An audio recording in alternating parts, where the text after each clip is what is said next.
Ikaw ba ay binaliwala na ng partner mo? Halos hindi mo na ba mararamdaman ang pagmamahal niya sa'yo?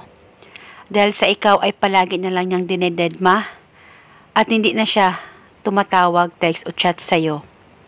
At palagi ka na lang bang naghihintay na tawagan, i-text o i-chat niya pero wala talaga? At nararamdaman mo rin na ikaw ay hindi na talaga niya iniisip at hindi na ikaw ang nagiging laman ng kanyang puso't isipan. At sobrang napapraning ka na sa kakaisip sa kanya. Gusto mo ba na mabaliktad yung sitwasyon na siya na naman ang mapapraning sa kakaisip sa iyo? Pues gawin itong ritual na ibabahagi ko sa inyo. Ito'y napaka-epektibong ritual basta magtiwala ka lang sa mga ganitong pamamaraan. Pwede ito gawin ngayon mismo sa oras na mapanood mo ang video na ito. Ang gagawin mo lamang ay kumuha ka ng panulat kahit anong kulay at isulat sa palad mo ang kanyang pangalan, totoong pangalan ng target, pangalan at apelyido niya ng isang beses. At pagkatapos mo nang masulat ito, ay kumuha ka lamang ng isang butil na bawang.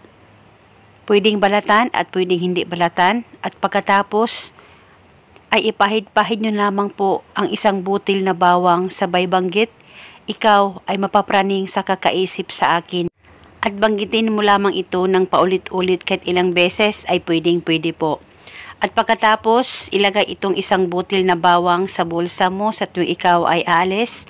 At sa tuwing ikaw ay matutulog, pwede ito ilagay sa loob ng punda ng unan mo. At kung sa gabi mo gawin ang ritual na ito, ay ilagay ang isang butil na bawang dyan sa ilalim ng punda ng unan mo at unanan mo ito.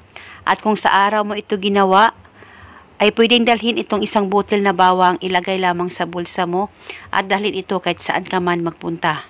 At kinabukasan, kung gusto mong ulitin ang paggawa nitong ritual, pagkatapos mong isulat ang kanyang pangalan dyan sa palad mo, ay ganun pa rin ang gagamitin mo na bawang. At ito muna sa ngayon. Maraming salamat po sa panonood. May God bless.